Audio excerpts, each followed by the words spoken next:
Awesome. So, Bhaskar, welcome to Remotebase Sessions. Firstly, thank you so much for being here. It's a pleasure to have you. So yeah, we'll get right into it because we have an hour. So we let's start with a brief intro. Let's say 5-10 minutes. Who is Bhaskar? What is your journey, and how did you initially end up at Google? Let's start from the beginning. Okay. So I'll give a very brief version, like 30 seconds, and then go into whatever, makes sense. So my brief journey is I grew up in Delhi.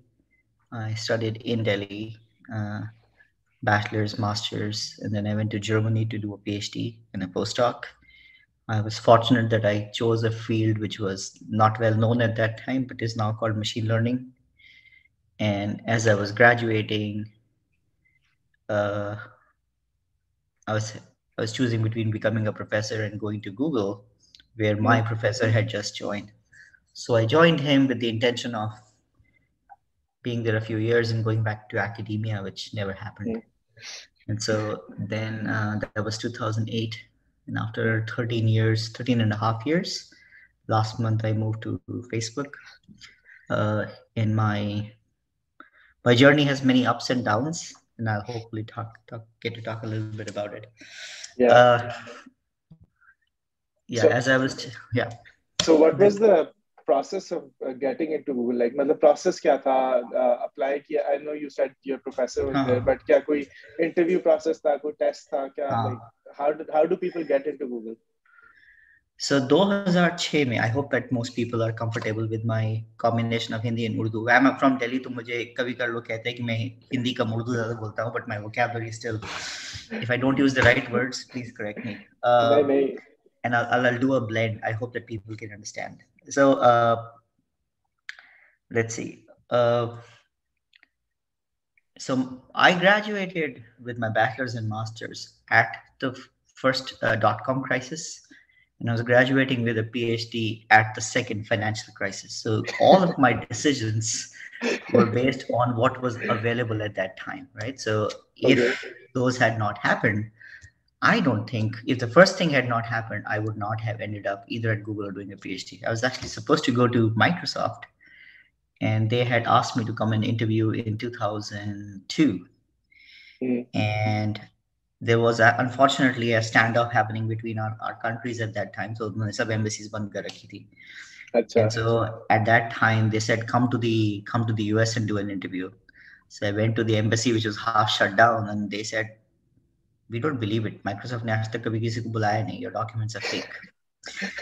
I was shocked. तो उन्होंने मेरे passport पे mark कर दिया कि you've come with documents that are fake. I was so embarrassed, and I was like, मैं कभी US नहीं जाऊँगा. Mm, I was like, I felt very humiliated. So anyway, yeah. then I chose to go to Germany, where I had just gone the year before and done my internship, and there I was doing a PhD. As I got into it, I was like, academia की life बहुत अच्छी है. Mm, Uh, and then I happened to meet somebody who then became the professor of the institute I was in, who was coming from Brown. He was a German guy. He was at Brown. So he was the one who opened all this world to me. Like, क्या तुम सोच रहे हो Germany और यहाँ वहाँ? Like, there's so many options available to you. mm, And Google at that time was hardly. So he went there in 2006 when Google was maybe 5,000 people. By the time I joined Google in 2008, there were 11,000 people. So the company was going through rapid growth. I actually interviewed in 2006, mm. and my PhD wasn't complete. I probably fluffed a couple of interviews. Like, बेटा बाद में आना है. अभी you're not ready. So I was And again dejected. ये तो क्या हुआ? I messed up, not have done well. Thankfully, what next were year, 2000, what were the interviews like as well? While you were interviews were, yeah, very good. So I went to the Zurich office. There were, I think, 7 or 8 programming interviews, writing on the board. I still remember a few. One of them was design a web crawler that does crawling as fast as possible. There was one about uh,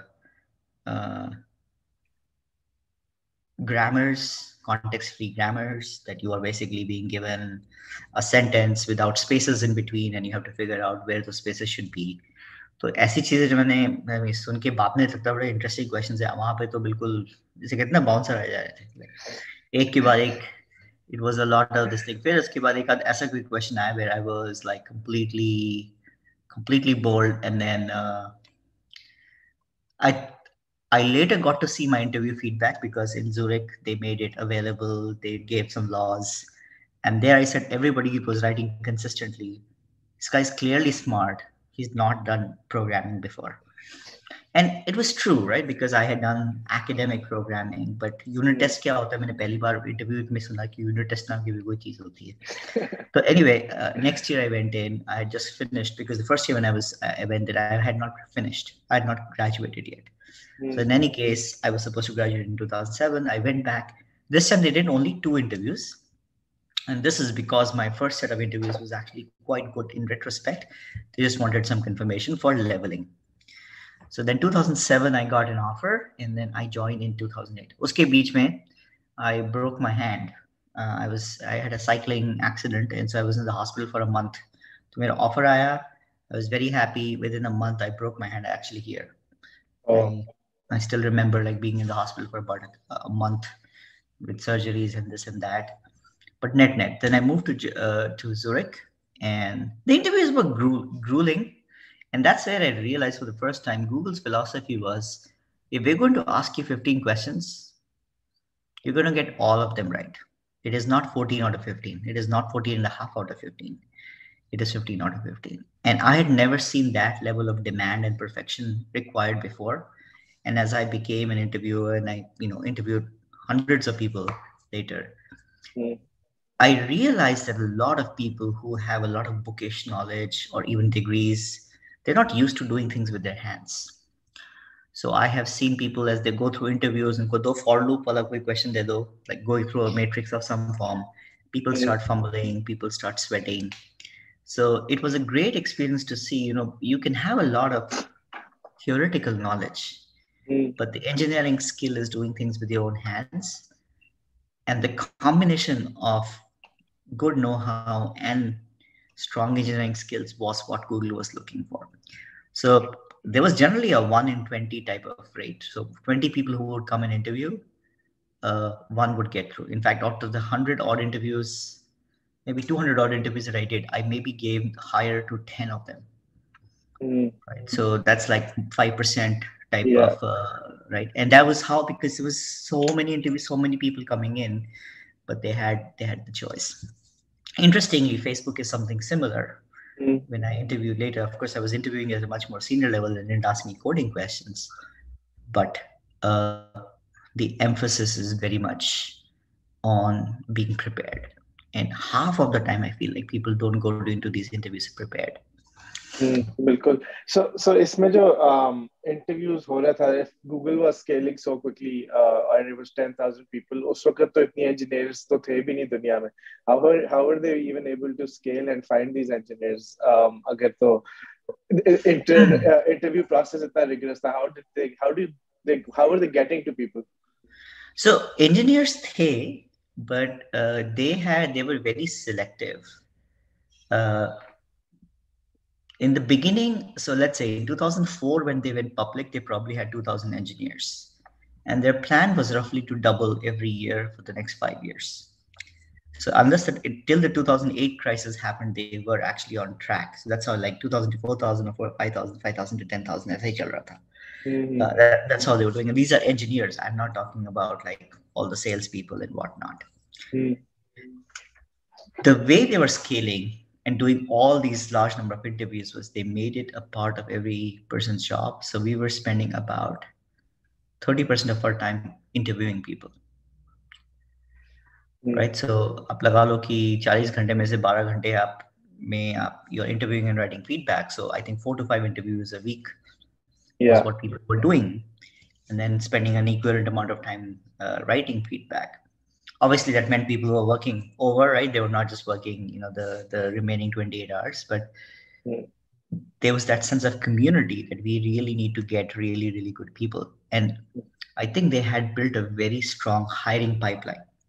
तो उनके mm, पास बहुत recruiters थे, वो दुनिया जहान में सबको वो बोलते थे. तो that's why like I was sitting in Germany, but as I mean I was referred, but they were willing to interview just about everyone. mm, So they spread the net really, really wide. And by that time, I mean, there were established companies like Microsoft was very established, Oracle was very established, IBM was very established. So they had engineers from everywhere. What they really tapped into was that individual contributors at that time were capped in their careers.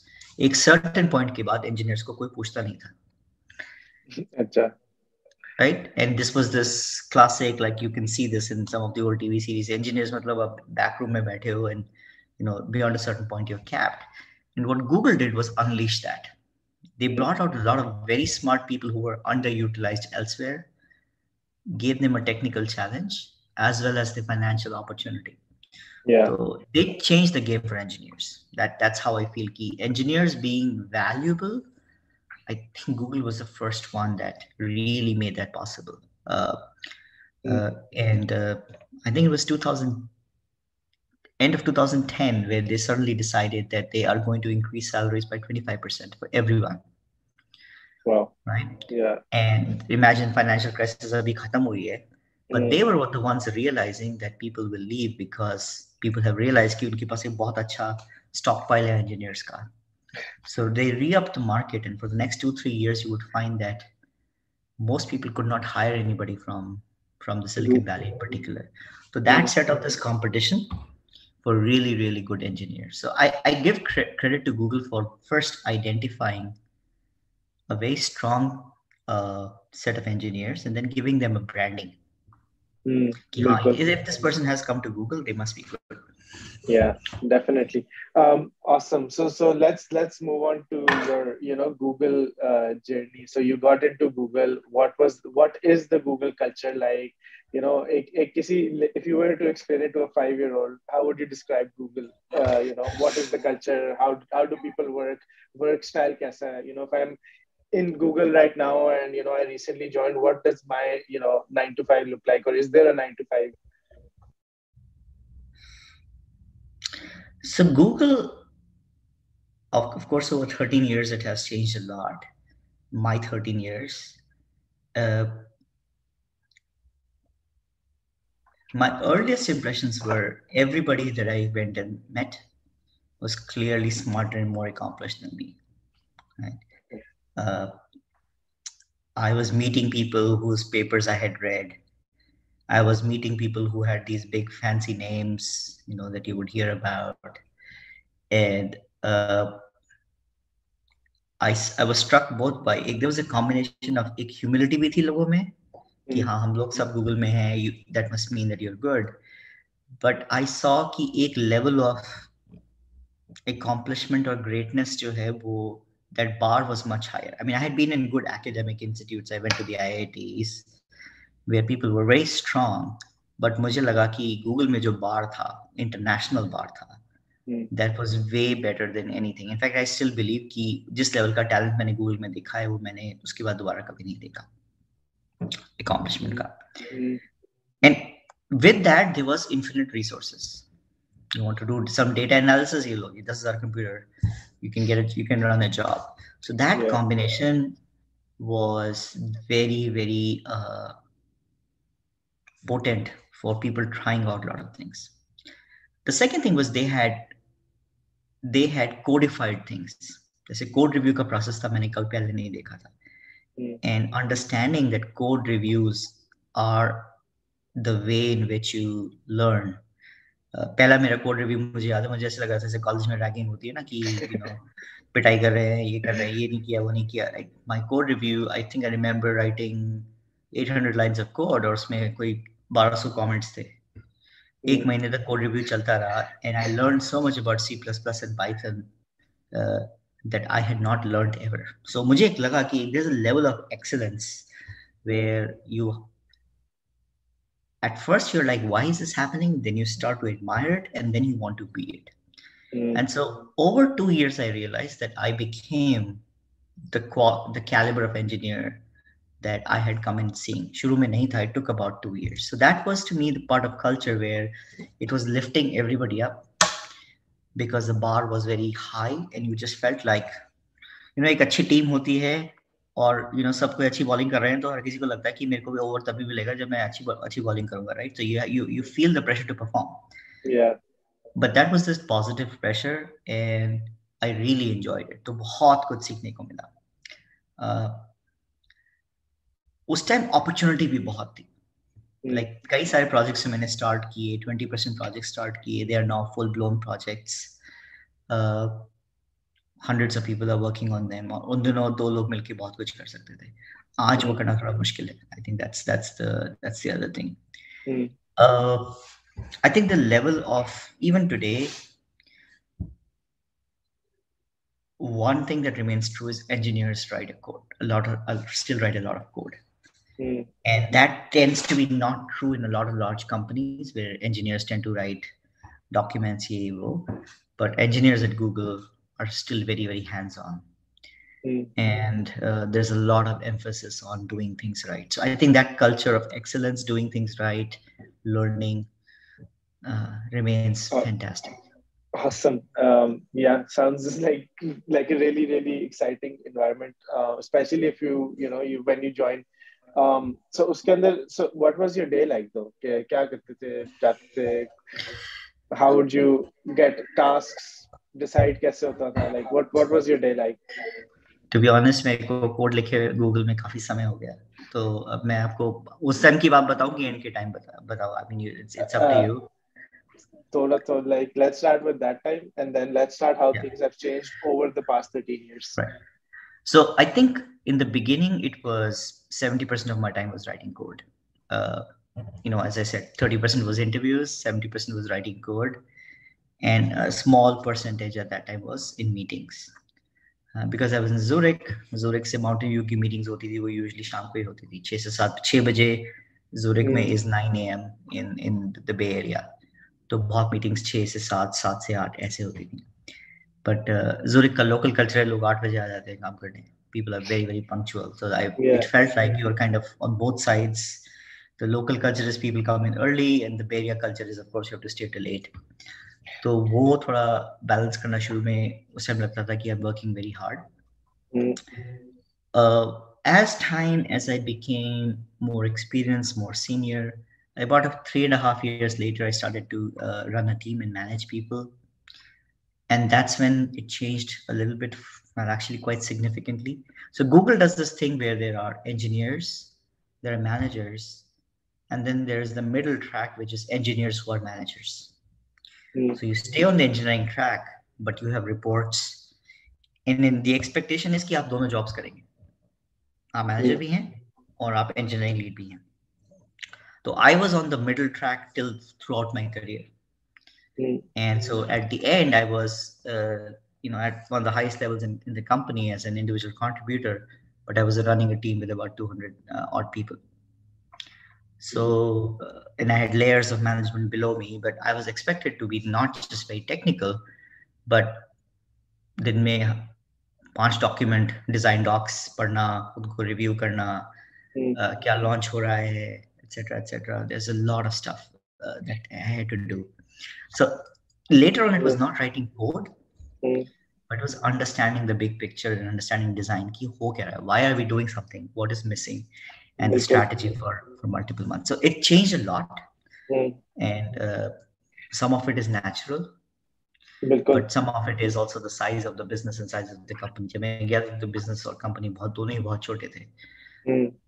So जब आपने again moved from coding to a more managerial position, तो उसके अंदर फिर how did Google ensure कि जो core culture है वो drain करे from the top to the bottom, or people don't feel alienated, क्योंकि जैसे जैसे companies grow करती है, it's very easy for people to lose touch of what's really happening क्योंकि company size इतने बड़ा हो जाता है.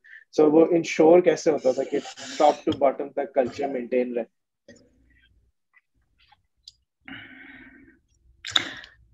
मुझे ऐसा लगता है कि after certain size of the company, culture basically is only repeated, it is not built. So एक तरीके से जब तक मैं आया था कंपनी का कल्चर बन चुका था, 10,000 लोग ऑलरेडी थे इंजीनियरिंग में, तो जो कल्चर था वो that is what we were already being told. So after some time we were basically repeating what we had learned as the norm, right? So a lot of culture was passed down in the form of orientations, in the form of, for example, for engineers, code reviews, uh, attending meetings where you saw things being done a certain way, a lot of emphasis on goal setting. OKR process जो है हर 3 महीने में जाके goal set करना, and उसका एक repetition या एक तरीके से रिविजन हो जाता था. when those days we used to do quarterly performance reviews, so every quarter you would get, you know, both a calibration score, how well you did, and some explanation of how you did. So these were the ways in which you learned something, you were told this is how we do things, you did things a certain way, और अगर आपने वैसा नहीं किया तो लोग वहां पे आपको रिमाइंड कर रहे हैं. जो आपने किया अगर उसका कुछ इम्पैक्ट हुआ तो जब when and so you got to see in all of these large meetings, all hands वगैरह की जो हो रहा है, जो जो कंपनी करना चाहती है उसका आपके काम से क्या रिलेशनशिप है. And at the end it would be like, okay, this is what you did and this is why it was good or not good. So that circle usually uh, solidifies culture, क्योंकि ultimately लोग वही करते हैं जो rewarded होता है. If people are rewarded for writing really good quality code, you will get that. If people are rewarded for writing lots of code, they will do that. If people are uh, rewarded for doing lots of presentations, that's exactly what would happen. So engineering culture बहुत time तक यही था कि आपका coding output क्या है और उस कोडिंग आउटपुट का इम्पैक्ट क्या है. And while that remained the emphasis, that's exactly what happened. So our code base was growing exponentially. जब मैं गया था तो it was maybe 10 million lines of code, and जब तक मैं आया हूँ तब तक तो 160 170 million 160 170 million diffs हो चुके थे. So you can multiply that by a factor of 100. That's how many lines of code we already had, right? So it was exponential because writing code was very highly emphasized. तो ये I think that's how I feel like culture ultimately, like जो चीज reward होती है, मैं हमेशा sports की analogy में जाता हूँ, राइट? अगर अगर अगर आप if you are choosing your team based on किसकी एवरेज कितनी है तो लोग अपने लिए रन बनाएंगे. If you are choosing based on कि आप कितनी चीजें कर सकते हो, बैटिंग भी कर सकते हो, फील्डिंग भी कर सकते हो, then you'll get, you know, people who are actually pushing them in the field. If you look at people who make wins happen, then that's what you will get, right? So ultimately it is about what people get rewarded for. That's how I think मेरे हिसाब से culture उसी के हिसाब से चलता है. बिल्कुल amazing. So what were your most difficult times at Google when you're like, you know, one or two times जो maybe you made a mistake that caused a huge impact? Yeah, you know, what was the most difficult time at Google for you? So दो times मैं कहूँगा they are sort of related, and one is for stuff that I did and one is stuff that happened to me, and I'll talk about both. Uh, so 2011 में I had become a staff engineer, which was supposed to be at that time a fairly senior level. I'd been in the company only 3 years, so I had been fortunate. बहुत किस्मत भी अच्छी थी मेरी. And I was working on what is now called as the Google Play Store. तो उस time exist नहीं करता था. And I was working on the recommendation system, which was a 20% project. तो the idea was कि क्या apps हैं आपको suggest कर सके, आपको हम recommend कर सकें, and you find more apps easily. आज about 70% of app downloads I think happen through that system, right? So lots of it. So the idea I knew was good. जब वो idea होने लगा, and I started to get a lot of credit, so it went a little bit to my head. मुझे लगा कि मैं कुछ बहुत ही top engineer हूँ. And it was verified also by people, and there was a lot of impact, and people were doing this. But in the process, I became arrogant. And I was in Zurich, so उनकी meetings होती थी रात के 10 बजे हमारे हिसाब से, and मैं कहता था मैं रात के 10 बजे की मीटिंग के लिए नहीं जाऊंगा. So I would avoid meetings. I was like मुझसे मिलना है मेरे टाइम पे मिलो, that kind of thing. It was not fully unreasonable, but it was the way I did things. So at some point in time, I realized that there were whispers of this guy is not easy to work with. And it ended up in that project being taken away from me. It was a project that I started. It was a project that I was working on. Ihar and I were actually working on this together at the same time, two of us. And in the middle of 2014, right after Google I/O, they said this project is too important. We're going to take it away. And they moved the project from Zurich to Mountain View. तो I was really disappointed. मैं बहुत दुखी रहा, बहुत बहुत परेशान हुआ, क्योंकि मुझे ऐसा लगा कि मेरी this would have been the crowning achievement of my life and it was taken away.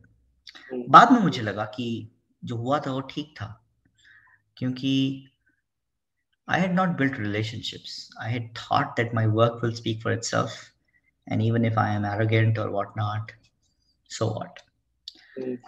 And so that's where I discovered that the software part is only one aspect of engineering. Having the relationships is just as important. And there is no one who is irreplaceable. And you only become a very important part of a project if you're an easy person to work with and people want to work with you. So that experience changed me fundamentally, because I realized that my mode of working was not compatible, and I was not willing to travel, not willing to spend time face to face. So that was one unusual thing, but it has defined my career since. Uh, the second thing happened probably not so long after this. My son was born maybe 6 months after this incident, and my son was born with a genetic condition which completely surprised us.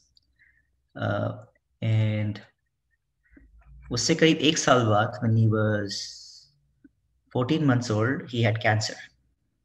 14 महीने का वो था और उसको cancer हुआ. And जुरिक में they didn't have as much experience. छोटी country है, छोटे hospitals हैं. They basically said कि we don't have much of a chance here.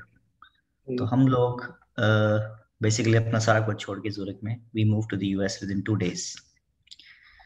और यहाँ पे आके हम लोगों ने सब कुछ सेटअप किया. बट शुरू के 1 साल जो है we were basically at the hospital. Stanford में, स्टैनफोर्ड के पास ही हम लोग हमेशा रहे हैं उसकी बात से. एंड उस टाइम मैंने रियलाइज किया कि मैं जिन स्किल्स का इस्तेमाल करता था, I was not able to use them anymore.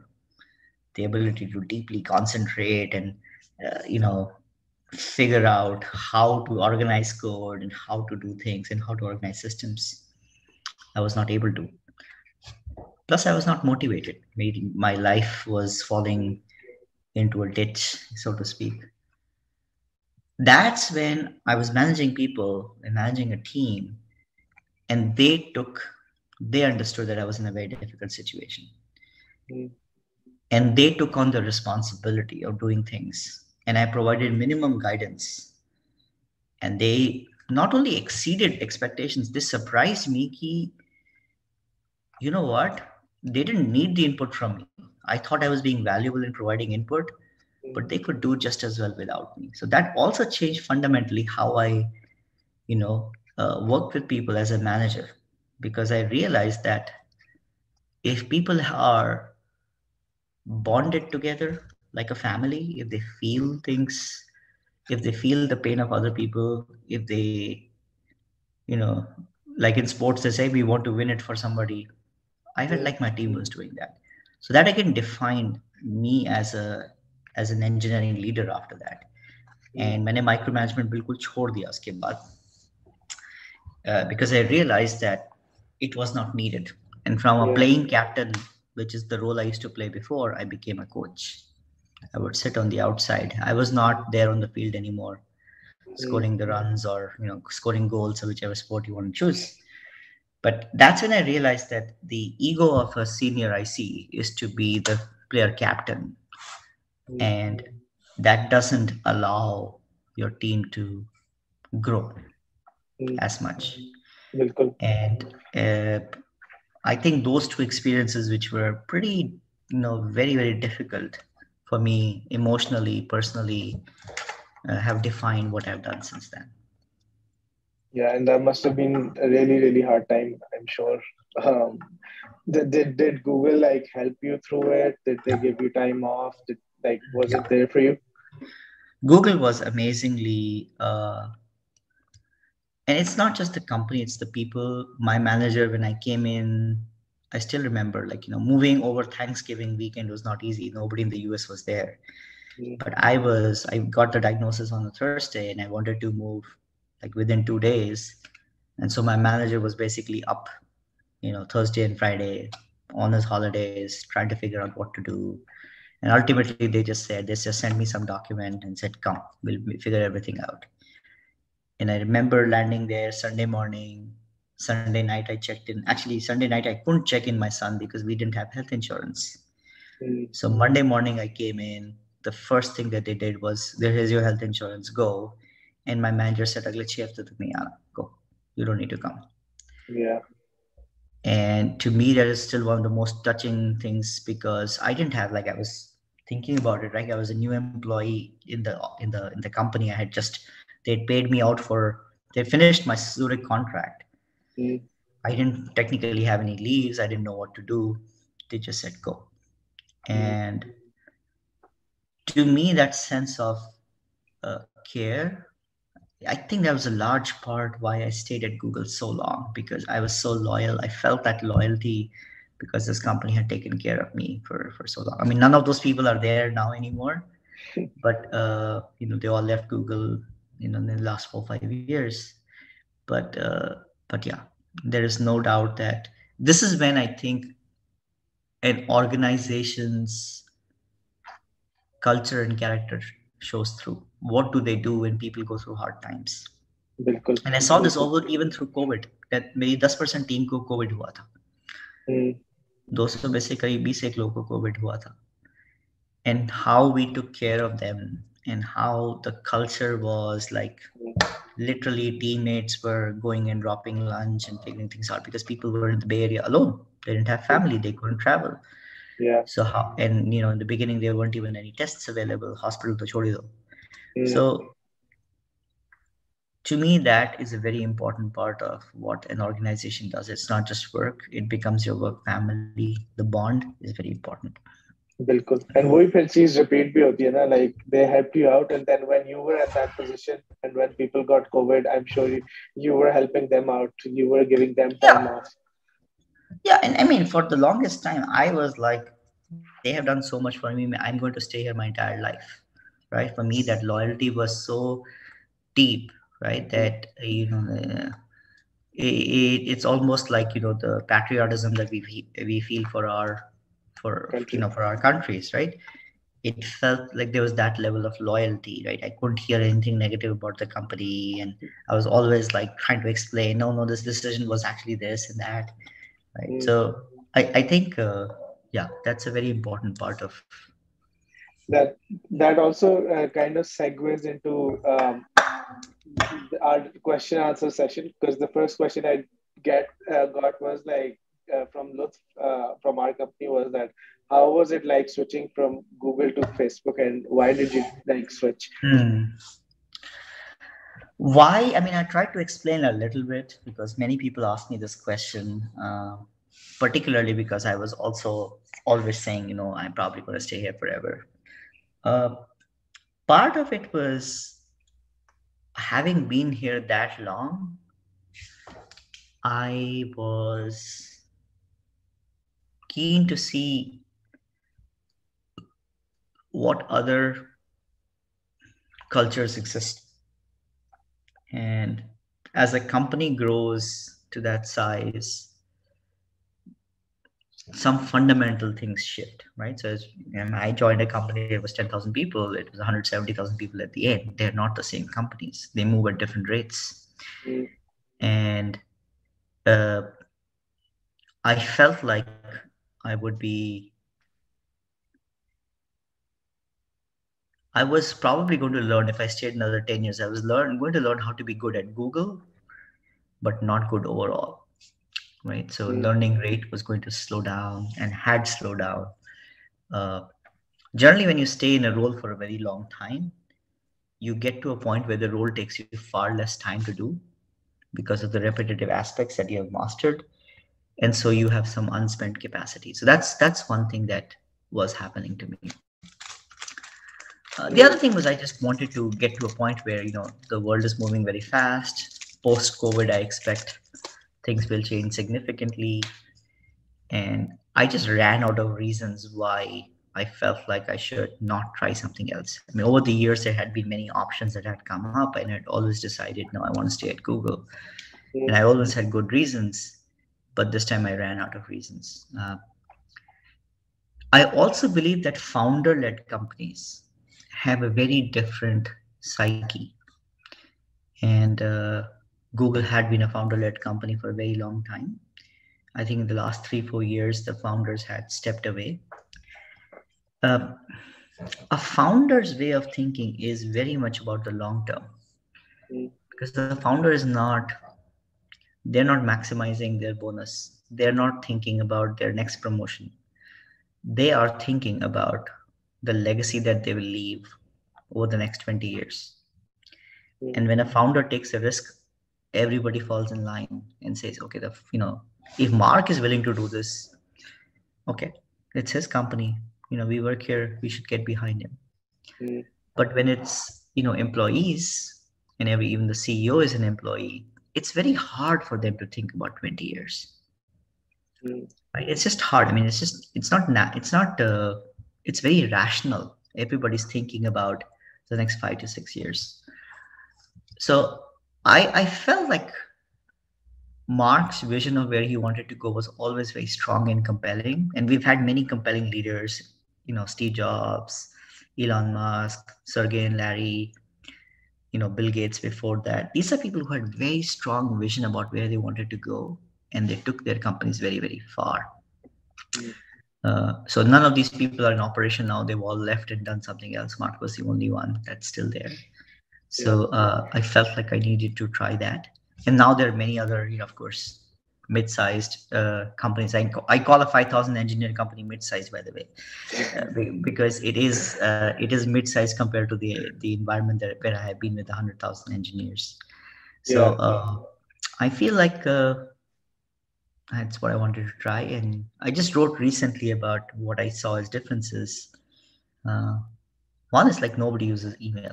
It's shocking to me. Like कोई email नहीं पढ़ता, कोई लिखता भी नहीं acha, है, कोई पढ़ता भी नहीं है. Because everything is like, I mean, just like you were mentioning, you guys use Slack. mm, Facebook uses internal chat, and everybody uses that. Uh, mm.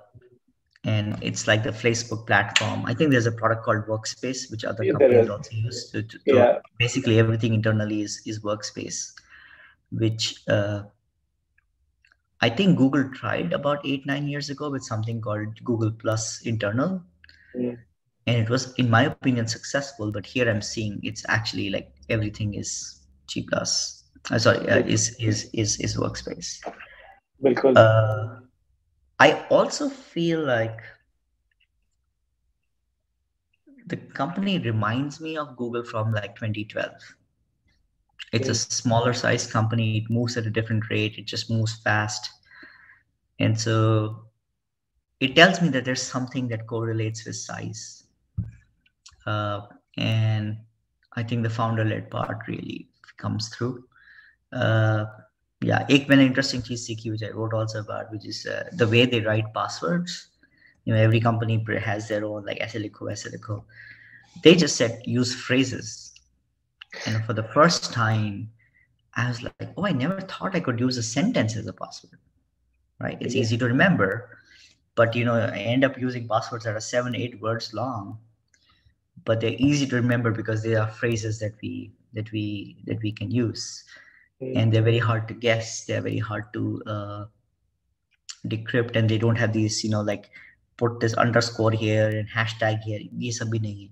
So I found that very interesting, and I've since then gone and changed all my passwords to be unique but still relevant to what I'm doing. So मुझे ये it was a very unusual thing which I had not expected to remember, but to change, but it has happened. Bilkul. Yeah, definitely. So another question we have from Taha is how often do fan companies face war room situations in general, like when all hell Hmm. or I mean, on an average, probably multiple times a day, right? Different teams are in war room situations. I would say I was in a war room situation personally about once a year. In YouTube, probably more than once a year. Mm, Uh, Whenever a company is scaling fast, these things happen. So if some unexpected things are happening, like when COVID hit, suddenly many people were coming to YouTube. We were not prepared for it. mm. And what was that like? Like, what was it like? How did you handle it? Were you up the entire night? What was it like though? It was gradual, but what was problematic was, so we always provision for some extra traffic, but what we were not in a not prepared for, because we project, is we won't have machines to we didn't have machines planned to make this sustainable. Like do teen din ka spike we can always handle, Mm, but to think that these spikes, there were multiple years of growth that were happening in several months. People were watching more videos, people were sharing, people were just spending more time, so we were not prepared for that. So that meant that we just had to go and like make fundamental decisions about, we are going to follow a different plan than what we had decided. We were going to build a few things. अब उसके लिए time नहीं था. We had to then go and say, no, we'll actually keep what we have, but make it scale more. So there was a lot of emphasis on efficiency, mm. right? A lot of emphasis on efficiency that ultimately meant that we had to do more with less, because Yeah, machines weren't coming. Those are 19 में, I think when COVID hit. Moore's law got to a point where essentially you could not expect a doubling of capacity of compute capacity for the same dollar that had Yeah. happened every 2 years. Like Moore's law in 2019 had become flat, Mm, right? So we could not depend on just hardware getting cheaper anymore. mm. And so we had to fundamentally go and design systems so that they are more efficient. So this is like another question off topic, but do you think that with quantum computing, Moore's law would be back on track, or even something that's better than Moore's law because things will change fundamentally, or is that more hype than reality? I personally do not know how far quantum computing is. Uh, and my suspicion is when it starts, it will probably be less about general purpose computing Mm, and more about special purpose computing. Uh, I think there's a lot of research to be done. So, on the fundamental workloads these days are, doing linear algebra for various AI models. अब ये mm. मुझे clear नहीं है कि quantum computing इसमें कैसे help करेगा, because the algorithms that are required, they're still using, they're still built with some assumptions. So a lot of algorithmic work will even have to be done to utilize those things. Yeah, And realistically, these things are still far. My opinion is that you will see things like what's happening with the Apple M1, yeah, where you get more things on the same chip so that things can move faster. That to me is probably the next 10 years, where people will just design chips to be much more load specific. mm, तो पहले ही होता था एक general purpose CPU है उसको लगा दिया RAM general purpose है everything is used for the same it's fantastic but it's not efficient. yeah. And so now we're starting to see Apple has been putting its mobile CPUs It, in its mobile phones for a long time. Now they're going to design something for already have put it in laptops. yeah, I think that specialization is what will happen. yeah, That may be the bridge. Quantum computing, मेरे ख्याल से, I have no idea. मेरे ख्याल से 15 साल minimum is yeah. what my expectation. Yeah, I think Nvidia or Intel is also buying ARM, so the same architecture that M1s are using. But awesome. So let's go to the next questions because we have some a little time left. So Hanan is asking like, what are you answered this at some level, but if you could briefly go over like what are the values and qualities you would like to teach, somebody that at a much younger position, that will help them get to your position in terms of growing and managing 200 people.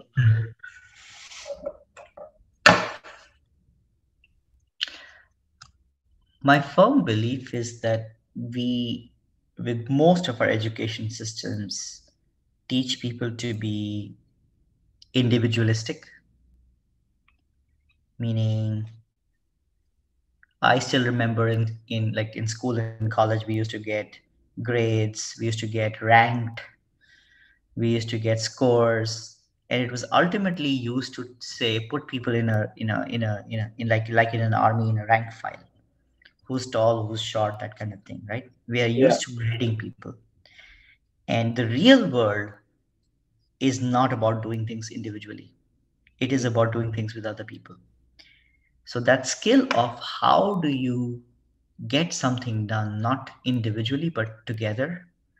First, as a follower, like somebody is there to uh, teach you, hey, this is how things are going to get done, and then divides a task, and you're doing it, with 10 people or so.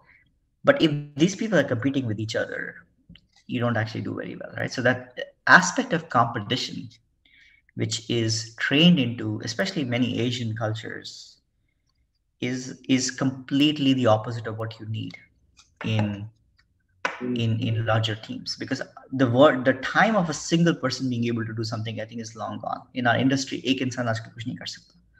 mm. You have to work in a team. So I think most people don't understand that, and the story that I was telling about the first part was exactly that. Yeah. You can succeed as an individual for some time, but then you need to depend on people. The Mm, second thing is having empathy. uh, Again, something that is not taught. You need empathy for your users, you need empathy for people who work with you, you need empathy for other perspectives. Because the mm. moment somebody says ki this is not right or this needs to be done a certain way, our natural reaction is to become defensive and say, no, no, no, I'll take it, I think I'm right. But to even try to understand why this other person is saying things a certain way, you have to put yourself in other people's shoes. And software becomes really important because, unfortunately, software is easy, people are hard. The software part is always the easiest part. It's Yeah. working with people and other people's software. That's the hard part. Mm, The third thing I would say is courage. हिम्मत के बिना कुछ नहीं होता. You have to take risks, whether these risks are social, whether these risks are ideas, whether these risks are trying out something differently. And people often fear taking risks for various reasons. Like either somebody will think they're not as good, or somebody will think uh, their ideas will get stolen, they will not get credit, or somebody else will get ahead of them, whatever. There are mm. all these irrational reasons. And yes, sometimes these things can happen, but in the long run, if you don't take risk, right? If you don't Yeah. take risk, if you don't have courage to take risks, Th- uh, you will then we not. would, yeah. Then we wouldn't have Google or Facebook. Right, and this is true. You see this in everything. You see this in Yeah. sport, right? The best cricket matches are those where you see somebody do something that you didn't expect from them. They are taking a risk.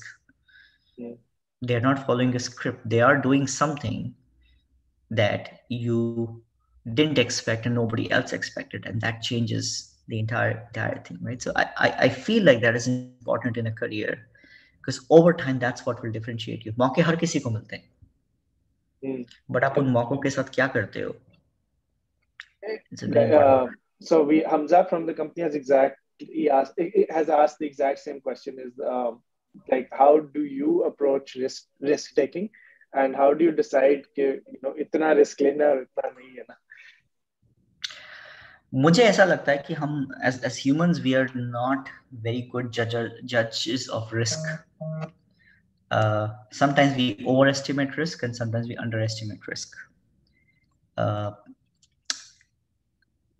so when something feels either too risky or not enough risk, I often enjoy taking the perspective of somebody else, asking somebody else for advice. And if you ask 3 4 people, you get a much better idea of what the right sized risk is.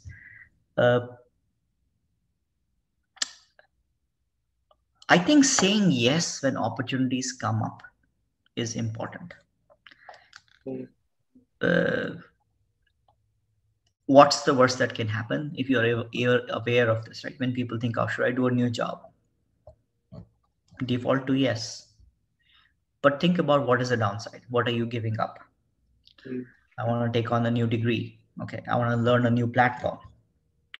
If your default is yes, then you will take risks because risks are when you say no, yeah.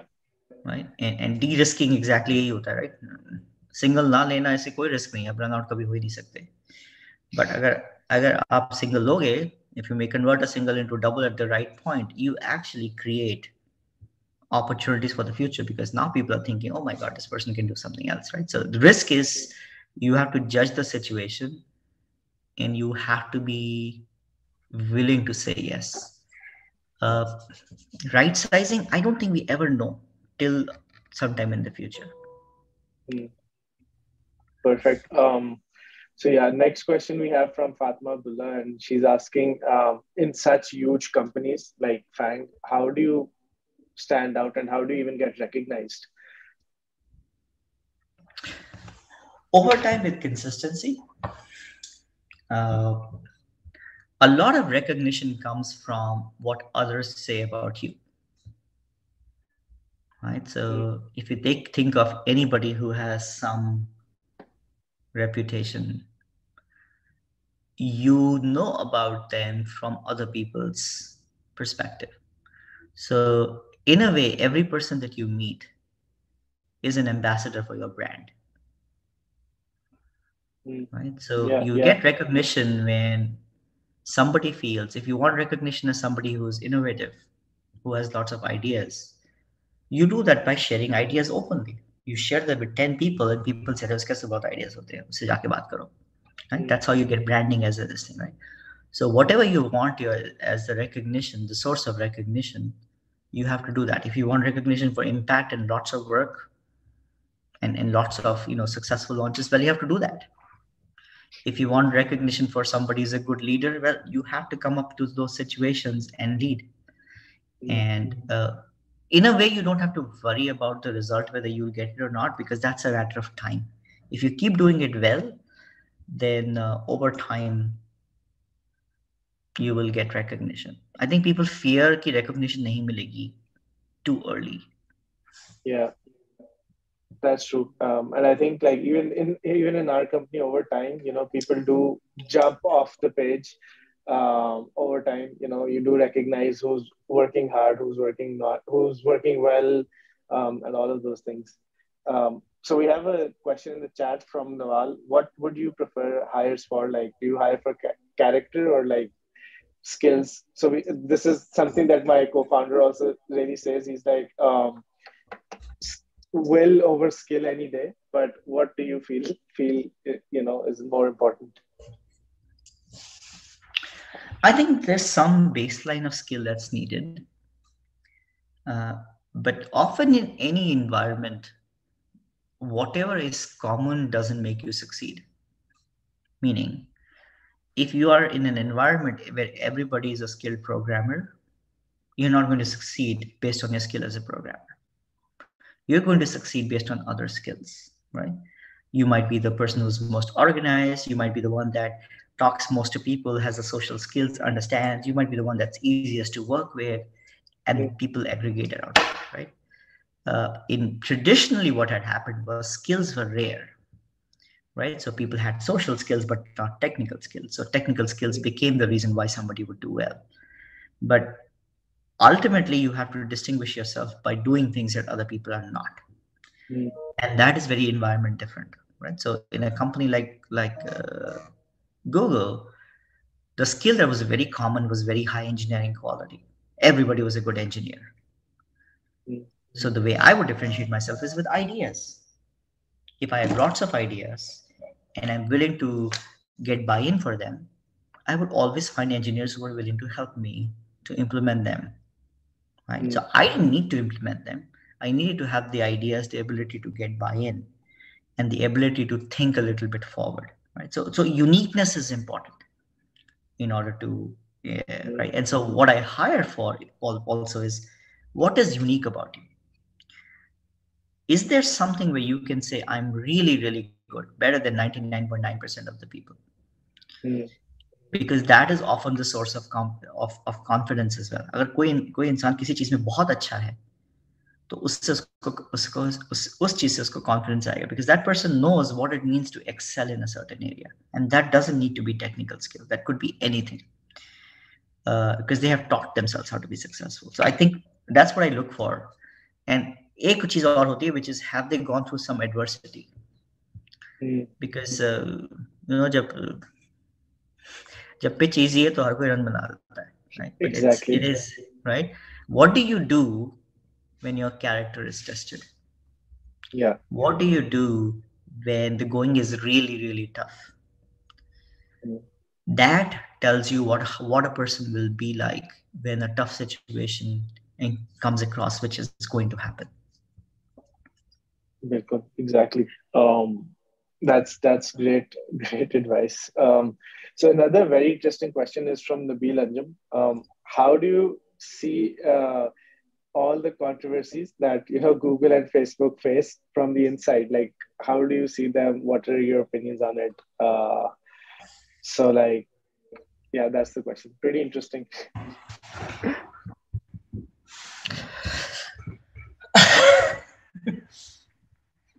I think there's a phase for this is a societal thing.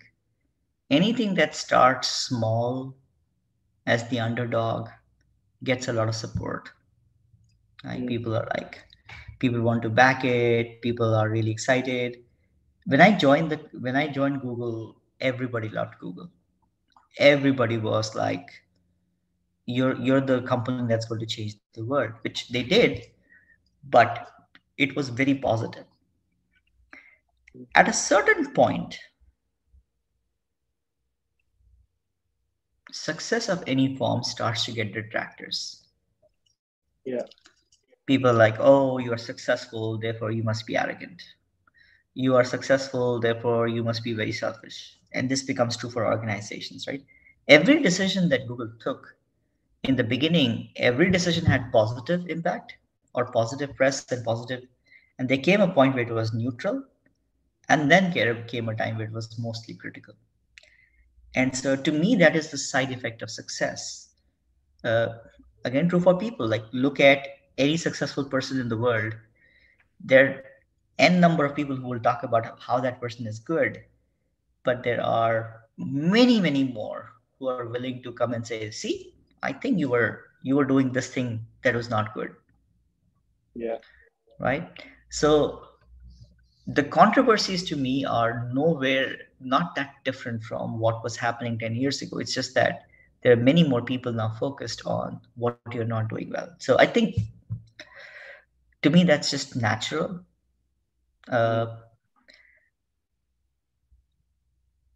They're not a pattern. That's what I would say. And just like people make mistakes, companies also make mistakes, but kuch mistakes magnify ho jati. That's all I would say. Okay, awesome.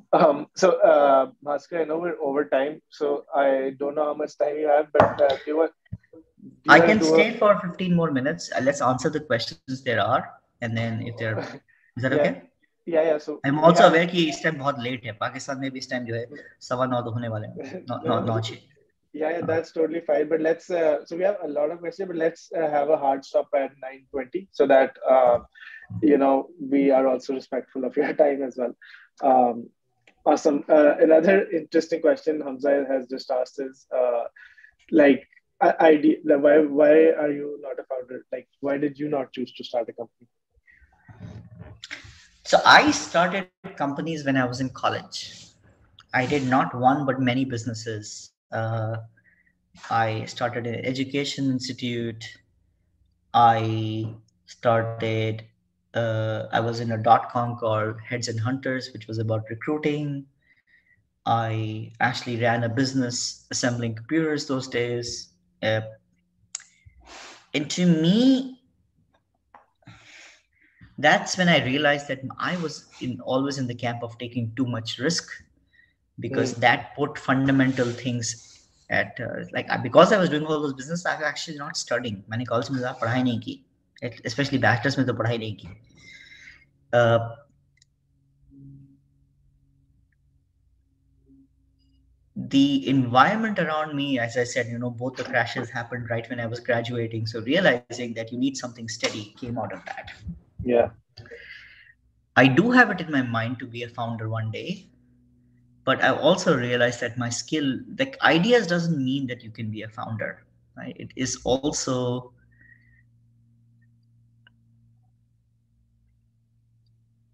it's also a relentless belief and huge risk that you take, not just for yourself but for everybody around you. Right? Mm, Uh, there is one day that I will probably feel like I will run out of reasons not to find something or create something, found something. But I also feel fundamentally Google made it non-viable for me to be a founder, right? Because Google rewarded me tremendously well, and it mm, wasn't unique to me. It rewarded people really well. So I've set up multiple billion-dollar businesses for Google, mm, and Google really, rewarded me well for those. And if I had founded those companies, I wouldn't have had, or would have taken me a lot longer to get, a similar level of success. And I see many people who go start a company, come back, because that company didn't go well. So that's the thing about, again, like about risk, right? I might be overestimating the risk. Somebody might be thinking I'm underestimating the risk, mm, uh, or sorry, whatever the right thinking is. To me, the change from Google to something else itself is a risk that I needed to take first to see how will I do in another environment. Uh, I would say कि अभी life काफी आगे है. I'm 41, so I would imagine that I have to work for another 30, 35 years. So there's enough time to take risks and do something, but I yeah, need to make sure that I have secured my family's future first, and then I will do it. definitely. That's a 100%. I agree with that. So Kashif is asking like, how are decisions made when there's like disagreement and the stakes are really high? What advice would you have there? Those are always difficult situations, right? So this people think that the best decisions happen when everybody agrees, which is unanimity. हर कोई ये कह रहा है कि मैं हमें ये करना चाहिए. Mm, And जब भी कोई difficult issue होगा वो कभी नहीं होता. So people always believe कि अगर unanimity नहीं हुई तो इसका मतलब decision सब agree नहीं कर रहे हैं, गलत decision है. yeah. I think consensus is what happens when there's a uh, difficult matter, which means not everybody is going to agree, but some people are going to agree. And consensus से वो चीज आगे इस decision को हम implement कर पाते हैं तभी when consensus leads to people who are disagreeing say we disagree but we commit. Mm, If you look at politics, they're always talking about compromise and consensus forming, etc. But people who disagree tend not to say, okay, we disagree, but we will support it. They continue to remain, anti a certain thing. And that's why in politics, things don't actually, those happen. difficult matters don't get resolved. Yeah. Uh, when it comes to people, it's the same thing, right? Ultimately, the decision has to have an owner, somebody that has to, in the end, say, okay, this is my decision to take. And this is why in a founder-led company, that person has to be the one taking the decision, and they take both on the upside and the downside.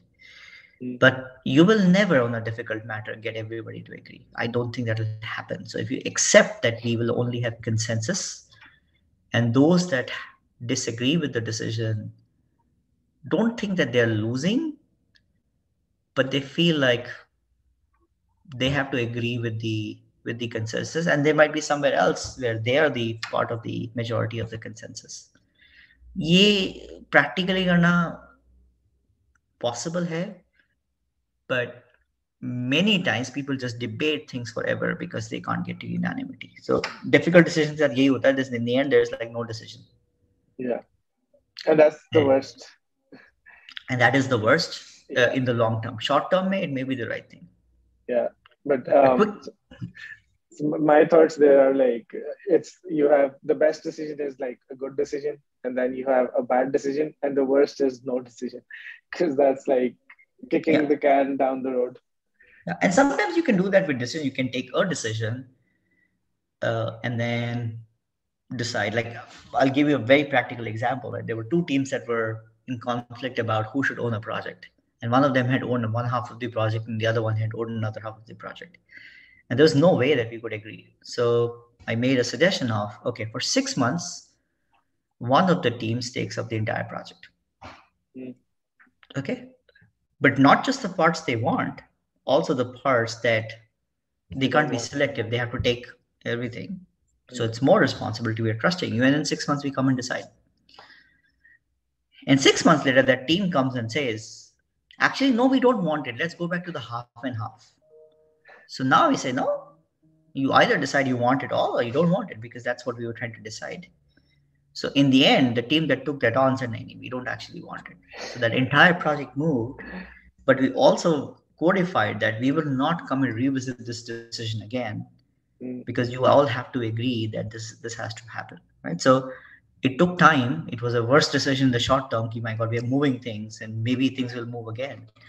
But then in the long term, that debate never happened. Perfect. Yeah, I think that makes total sense. So Hiba is asking, like, best advice you've ever received. Best advice I ever received. Best advice I ever received is if you don't trust other people, you're going to stay where you are. If you believe that you are the most in the best position to do everything that you're working on, then you will never be somebody that other people want to work with. And when other people do something, you have to accept what they're doing and not try to make them do things the way that you think they should be done. So trust means somebody will have the outcome that you want, but may not actually do things the way you want. Mm. And if you can differentiate between those, that's how you get results. That's how you actually scale yourself because then you're Mm. not bothered about you've agreed on kya karna hai, not kaise karna hai. I've Yeah, given you all these responsibilities. Now you own how to do it. That helped me a lot because that meant that I can stay out of things that I won't add value to anyway. And it also empowers people to go and figure out what they want and it uses their creativity. Whereas if I had told them मेरे को exactly ऐसे चाहिए, ऐसे चाहिए, mm. ये नहीं चाहिए, they're not going to get their creativity. Yeah.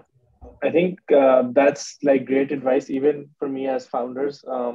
As you grow your company, initially, you're the one taking on all the phone calls and all the HR interviews and pretty much doing everything. But as you scale, you need to Yeah. rely on other people because otherwise, so we moved from like uh, close to no people to over 50 people over the last 14 months. So scaling is like really critical, and yeah, that's one thing that I've also learned over time is you can't, as much as I used to micromanage, we need to like let go of it as founders because there's no way you can micromanage anymore. There's no way you can even track what's happening in the entire day anymore if you're doing everything Yeah. yourself, if you're I think supposed to. this Yeah. is where the cult of founders like Steve Jobs and Elon Musk confuses people because people think of them as very detail oriented micromanagers and that's why these companies are excellent. Uh, they don't just do that. They do a lot of other things and there are a lot of things that they trust. Uh, and Mm. people feel like just by emulating them and saying I want to control every single thing, every single pixel on my product's interface, You, you can't move fast then. You Yeah, can't move fast. You cannot. definitely. Okay, so I missed a question while we were having that Google and Facebook discussion. So there was a question about the differences between, working at Google and Facebook, and how different is the culture. I know we touched upon it a little bit, but definitively, like how different is the culture between Google and Facebook? And Sardar Khan is asking that. Uh, so मुझे अभी इतना time हुआ नहीं है कि I can give a very qualified answer because I'm still in training.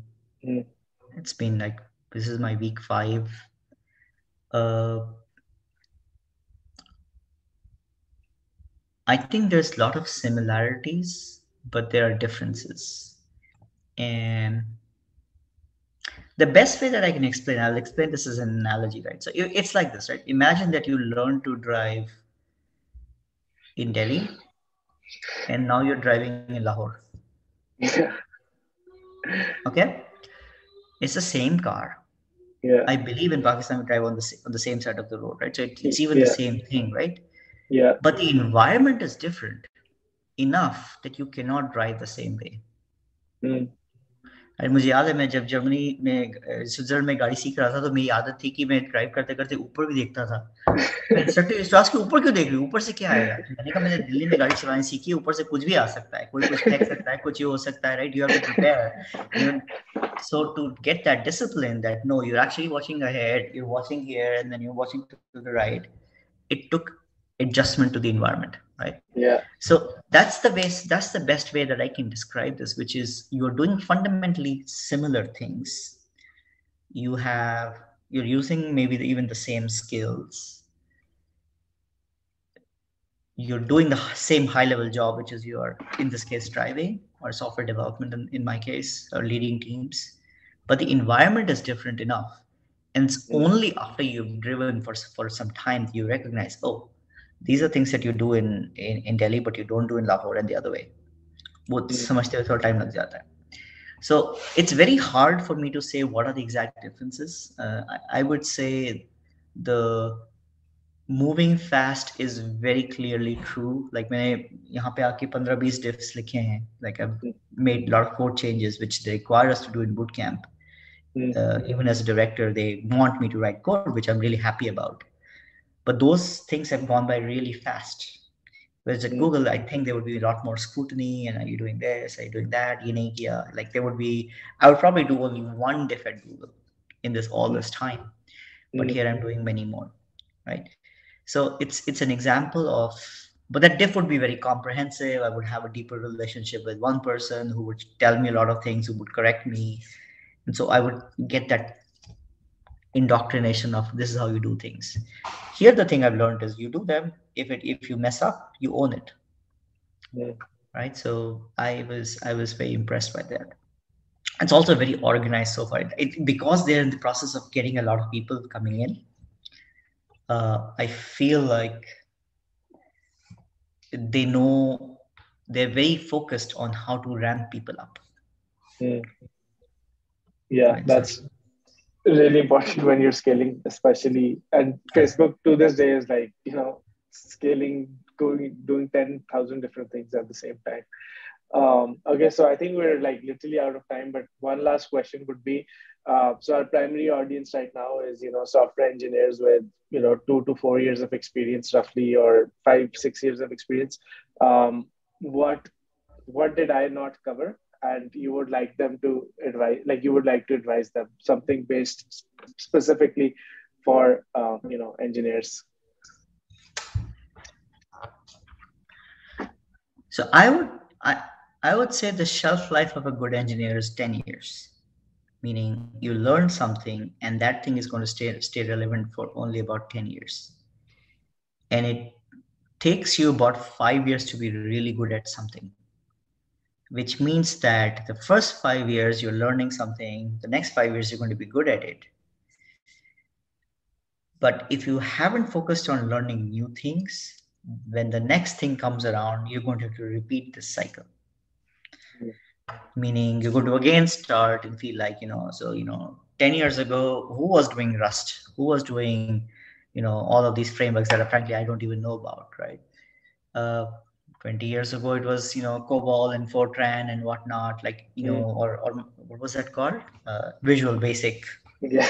right? Yeah, active server pages. These things are all gone now, Yeah. right? So always be learning.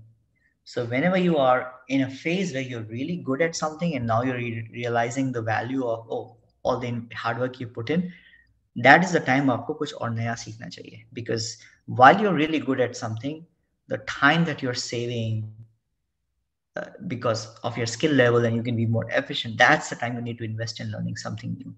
अगर आप ये करते रहें तो then you are in this continuous period of, you are always great at something and people Mm. only see that. And by making these overlapping, you avoid this sense of like these very difficult learning phases where your confidence gets eroded ki mere ko to ye aata hi nahi, like how do I do this, right? So I think people often miss, and I've seen even excellent people like Jeff Dean do it. Like Jeff Dean was a very accomplished engineer, had nothing more to accomplish, had already been inducted into IEEE's engineer list of the whatever the decade and whatnot. That's when he decided to learn about machine learning in AI, Yeah. right? In 2011 and 12. Mm. He knew nothing about it at that time. He was a compiler expert. But his contribution after learning something new when he had nothing to prove is what is changing machine learning. Because all these ideas about deep learning and making them practical were his willpower to take a new technology and marry that with with the expertise that he had. Right? If he hadn't done that, because it took him 3 to 4 years minimum. Mm. 2011 से चल रहा था, 2015 तक आते हुए, that's when people start to see, oh, Google is doing so much. But everybody forgets those 4 years when not only was he struggling through it, he was struggling to prove internally that this is the thing to do, right? Mm. So that is what I think every engineer needs to incorporate. If you feel like you're good at something, it's time to learn something that you're not good at. And if you repeat that exercise 10 times a year, 10 times in your career, you're going to be one of the best engineers ever. Yeah, that's an amazing advice. And so yeah, like we have like so many more questions, but thank you so much, Bhaskar. This has been like one of the best sessions we've had so far, and Thank you. I'm already getting like messages on my Slack is exploding of all the great advice you've been giving. So thank you so much, and hopefully we'll have you again in a few months time. Of course. Uh, Thank you. so thank you Take, for joining us. take care. Bye, Thank, everyone. thank you so much, Bye. Bhaskar. Take care.